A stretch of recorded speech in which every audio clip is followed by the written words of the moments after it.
Hey there, this is Bearded Audio ASMR on ASMR tutorials, and I am so excited to finally be doing Premiere 101 for ASMR content creators. I've wanted to do this for a long time, and it's finally happening. So, importing your media. The fastest way really is just to do it from Finder. So here's the video. I'm going to drag it in. I'm going to go to my raw audio, and I know that this is what I want. This is the latest video at the time of this recording. It's on my other channel. We're going to create a sequence now by taking the video, dragging it onto the timeline. There it is. And oh, look at that. I had the razor selected, and I'm already editing. We're into this quick. No, we didn't want to do that. Let's Command Z and hit V, the key V, to go to select, the select tool. C will get you the razor tool, C for cut. And we don't want to do it right now. So let's go back to the select tool. If you go all the way up here, and I think my screen recorder's not looking at the top bar, but it says sequence settings. You can double check all of your information here. It'll default to whatever your video is, right? So it's 2997 frames per second, and it's a 4K video. Now let's bring in the audio. I've got this one here. We'll drag it and bring it to the top, and we'll drag that guy to the top. And because these were both recorded on the Zoom H6, I know that they're in sync with each other, so I can select both and group them. They are now grouped. Congratulations. Let's sync our audio and video. I always will recommend that you clap at the beginning of your videos. It's better than a snap because it's more obvious as long as you're clapping with your hands visible on the screen. It's what we call a slate. You're slating. It's the same thing that you see at the behind the scenes stuff on movies when you have the person who's like marker take number and they do the slate. It's the same idea. What we want to do is line up the claps here with the claps there. So let's check that out. We got the claps. Clap, clap, clap. Dr. Falls. A little on the louder side for an ASMR video. I'm sorry.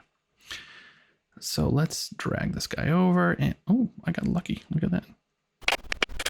Now, there's a couple different ways you can do this. One, you can do what I just did, or you can select everything, right click, and go to synchronize.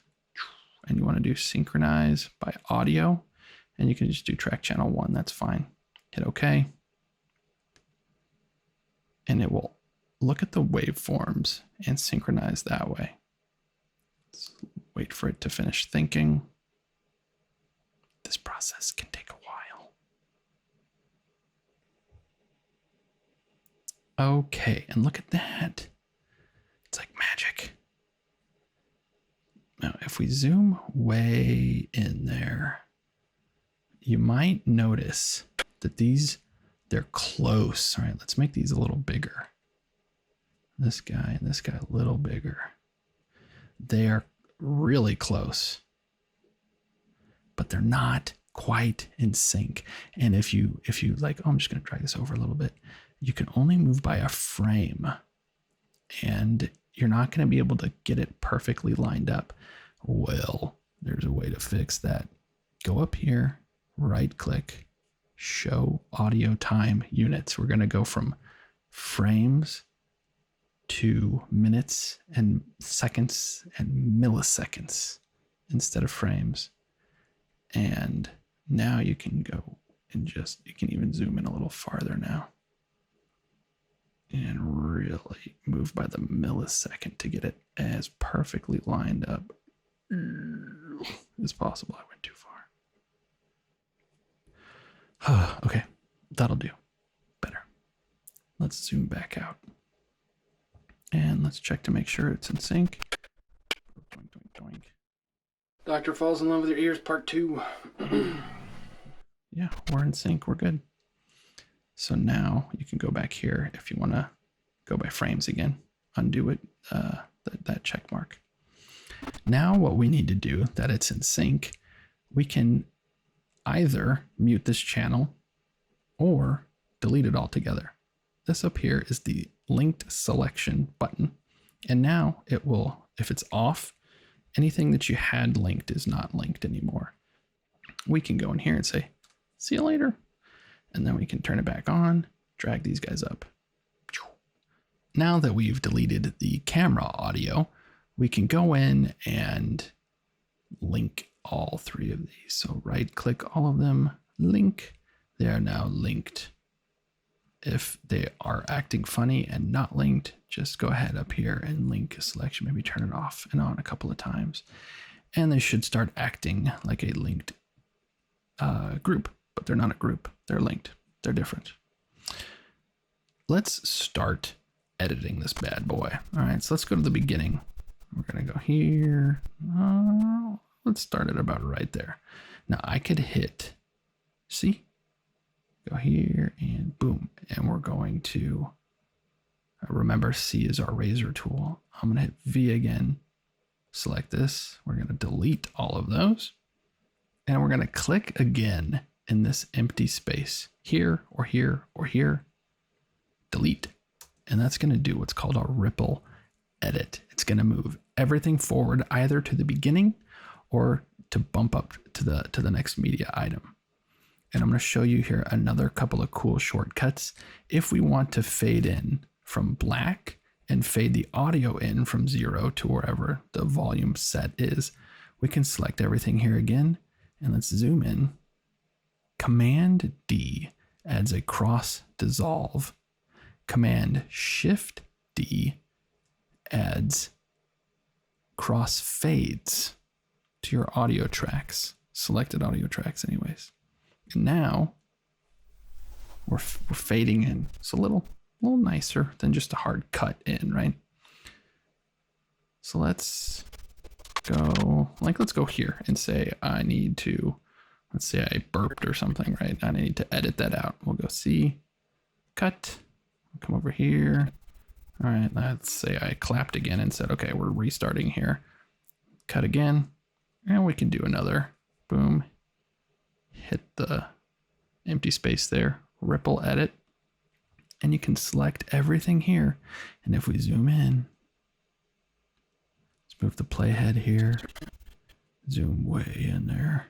I hit Command D, automatic cross dissolve, Command Shift D, automatic cross fade for the audio. And if you think that's too long of a cross dissolve or cross fade, just click on the effect. You can shorten it up or make it longer. All right, you can do that for each of these. You can't, for whatever reason, select two and then adjust them both. All right. And you just got to do that for however many edits you need to make, right? So I can come over here, hit C, boom. I restart here, C again. There we go. Go back to the selection tool with V. Click, click, select again, Command D, Command Shift D, and we've done another cross dissolve and cross fade right there. You can do that however many times you need to for your video. Let's go to the end of the video and we're going to see something. When you Command D or Command Shift D on a media item, it's going to add a cross dissolve or cross fade to both ends. Keep that in mind. If you don't want your video to fade out, either for the video or the audio, you need to come in here, select the cross fade or the cross dissolve, and delete it. Okay, let's go back over here. And let's say I wanted to end the video here. I could do C and V and delete. And then if we select these again, Command D, Command Shift D, and we are dissolving on the way out. All right, so that's basic editing, just cutting your stuff up, fading in, fading out, that kind of stuff.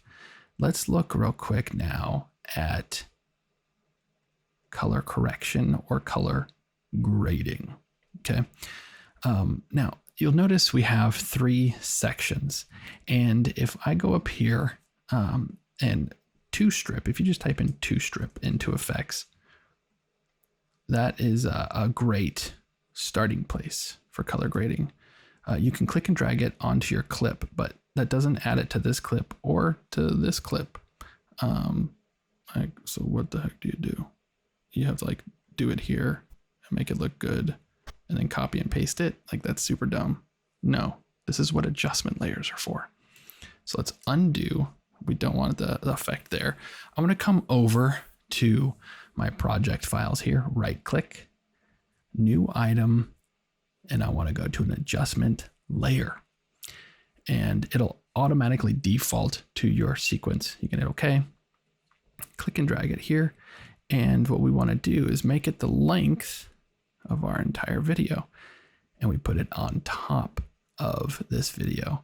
And we do the two strip here. Now, whatever we do on the effects up here, whatever we do here is going to affect all three clips, everything underneath of it, which is super cool. Now let's talk about what the heck I just did there.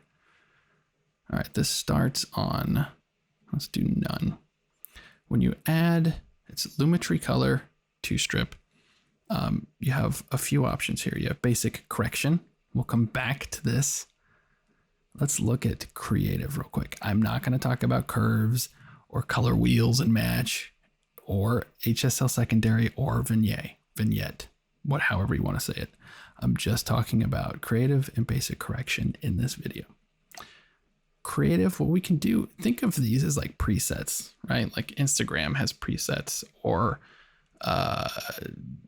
Visco has presets, or Afterlight, if you like photo editing and that kind of stuff, Lightroom, whatever.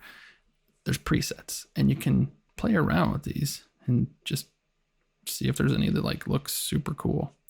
I almost always actually really like to start with, I think it's Blue Moon. Blue Moon's just really cool. Blue Steel is also kind of rad. You can increase the intensity. Right, there's like my raw video, maybe just do that. And if you like that, just do it. Just, you're done. Easy peasy, right? But if you want a little bit more control, go to basic correction, right? So temperature, you can increase the warmth or the coldness, I guess. Blue and orange, basically. Temperature on the Kelvin scale. And then you have tint. To the right is a little more purple, to the left is a little more green. So if you're like a menacing character, those can be kind of fun to play around with. Let's get that reset back to 0. Exposure is just like your overall gain level, right? Like I want to be super bright or super dark, and play with that however much you need to. Sometimes I'll find I actually want to knock it down, like barely, like maybe 0.1. And then contrast, you can play around with that. I tend to shoot a little flat, so I usually like to increase the contrast a little bit. And then you can play around with highlights, shadows, whites, and blacks. This is kind of like your overall white gain. You can knock that up a little bit or reduce it. This is your overall black gain, or kind of like setting where true black is, like what you consider to be the darkest point is kind of what you're setting there. And then highlights and shadows kind of enhances the brighter, like highlights is, it enhances more of the bright parts of your video, and shadows is the exact opposite, just the black. So you can play around with those until you get like a nice look. And I recommend experimenting here. Just have fun. Like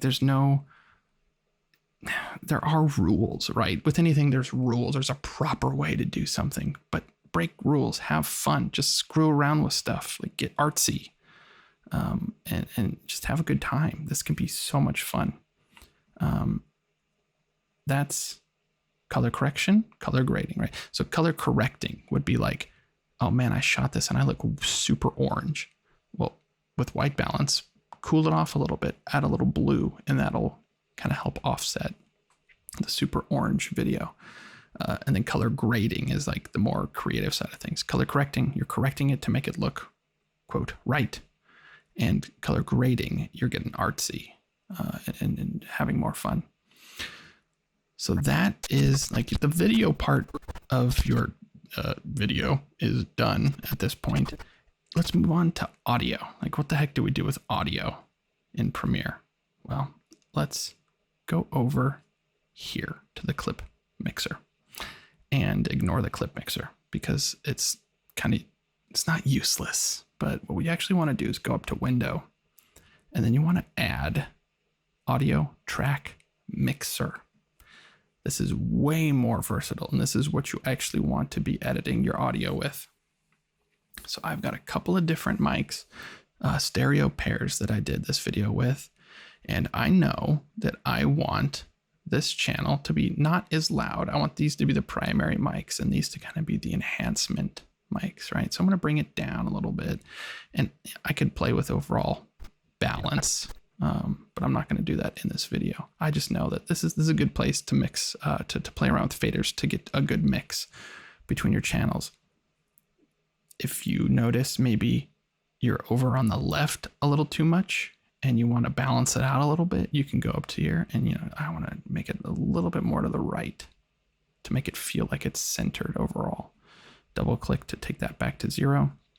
Now we're going to add some effects like EQ, compression, limiting. In fact, we're just going to do those 3, but I will also show you how to swap stereo channels, which is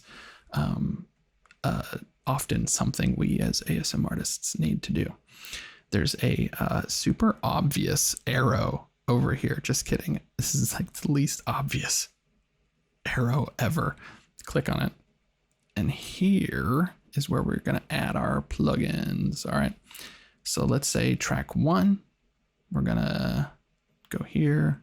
We want to do, let's swap channels first. Okay. So we're going to go not to stereo imagery, you would think, but we're actually going to go to special, because this is a special plugin, and we're going to do swap channels. That's it. You're done. That's all you got to do. Now what was on the left is on the right, and what was on the right is on the left. Next, we're going to add some EQ, and I always recommend EQing before compressing, at least subtractive EQ, meaning you're adding EQ to pull frequencies out, like a low rumble or an obnoxious high-pitched buzz or something like that. And then you compress, and then if you want to enhance like the high end, you can do that after the compressor. You can add another EQ. But anyways, filter and EQ, we're going to go down to a parametric equalizer. Now that we've added that, this Premiere doesn't do a very good job of like walking you through what to do next. Go up here, right click, edit, and now we've actually got the plugin here. Why this doesn't show up by default, I don't know. Side note, I just remembered this. I was going to go over it. Sometimes in Premiere, when you get to the end and the video ends and you hit play and you, without really thinking about it, you hit play again. No reason. Like I go play, it'll loop back to the beginning.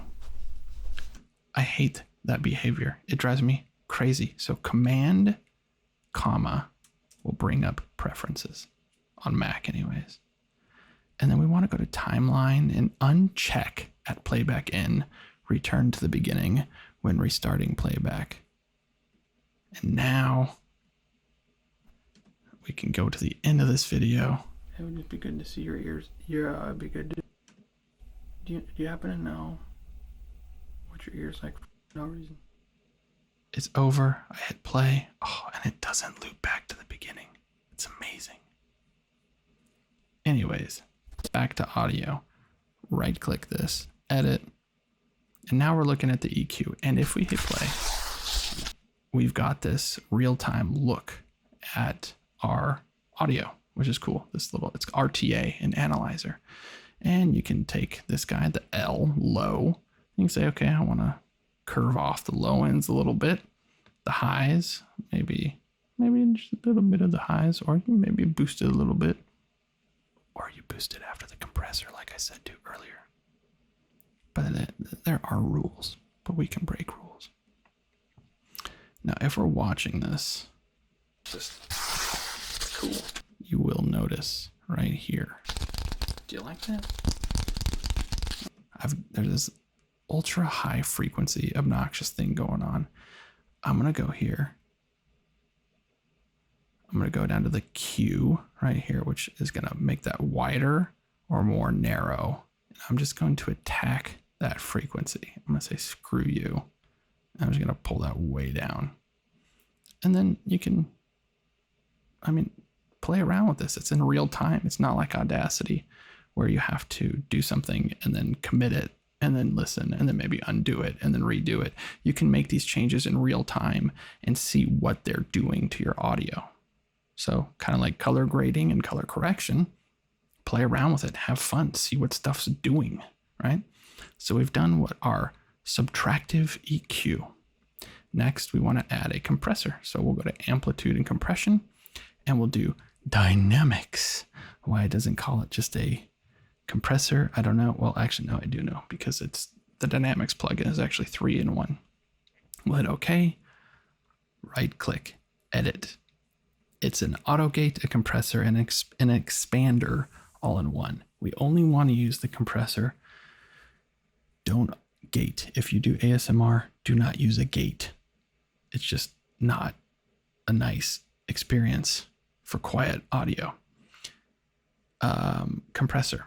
What do we want to do with a compressor? Well, spoken word, especially with maybe quiet spoken word or triggers, especially with like tapping and stuff. A great ratio is 3. And then threshold you want to bring down until you're seeing maybe about -6 reduction. So let's go to a loud part. And again, you want, why'd I say again? I haven't even mentioned this once. We got a loud part right here. On. The hint is obviously that it's paper bait. Let's bring it down. But let's see if you can handle this.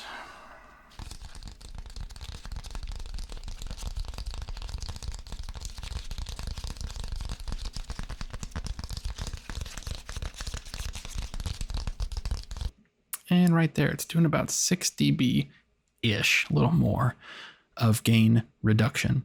And then if you need to turn it up a little bit after you've done some of that, you can do makeup gain here to turn the volume up and down. And that's just going to kind of put a little pillow on your audio. Now, let's do, if we scroll down here, we can see the mix. That's your master mix. Let's add a limiter to that. We're going to go to amplitude and compression, hard limiter, edit. Default settings, you're probably fine. I would be a little more cautious than -0.1. I would make it 1. There's something called intersample peaking. If you want to get nerdy, Google it. Basically, making this -1 reduces the chance of your audio distorting. We do ASMR, we're quiet. There's not a big risk of that anyways, but better to be safe than sorry.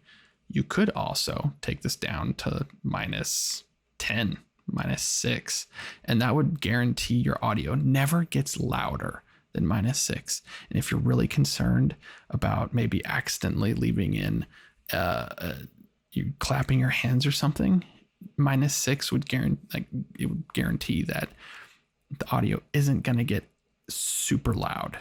And you can play around with what you prefer. Some people like -10 or -6 for ASMR. I always keep it at -1. I do that for everything. Music, podcasts, ASMR, whatever. If you want a deeper dive into all of this, you can actually listen to or watch Audacity 301 on this channel. And I go and I explain with a little more detail what these plugins are doing. So now that we've got the video edited, color corrected or color graded, we've got our audio where we want it, all we have to do is export it. So if you go up to File, Export, Media, it's grayed out. Why is it grayed out? Well, because you need to select something down here in your sequence. I always thought that was kind of silly, but export, media, usually default settings are fine. It's going to default to H.264, which is a great compression codec. You can click on this to rename it. So I would rename this Dr. Fall in Love with Your Ears, not Eyes, Part 2. Pick whatever folder you want to throw it into. If you want to, you can set a custom in and out time. And then all you have to do is hit export. You could also queue this if you want to use media encoder. So for example, if you wanted to start working on a second video while it's exporting, you could add that to media encoder, hit export. It would open up media encoder, start exporting it there, and then you can start working on another project in Premiere instead of having to wait for it to export directly from Premiere. Bonus tip, if you do want to do text, just text tool down here, click up here, type hey, and you click down here, V for the selection tool, click on that, go back to effect controls, text hey, hey, pick your font, definitely a good font, scale it up, you can click and drag wherever you want it. And if you zoom way into where the playhead is, you will notice we've got the region or the item here. And that's your text. And just like with the video, I could Command D and that'll fade it in. Ear checkup actually. And that's how you do stuff like maybe a little intro with your channel name or whatever you want. Text is pretty cool and fun to play with. That's your bonus tip for the day. Thanks for hanging out. Hopefully this wasn't too like ADD and you were able to kind of follow along. Hopefully I didn't come across as a rambling fool. And again, any comments, questions, obviously comment below and I will answer pretty much every question or reply to every comment. Thanks for stopping by. I'll see you next time.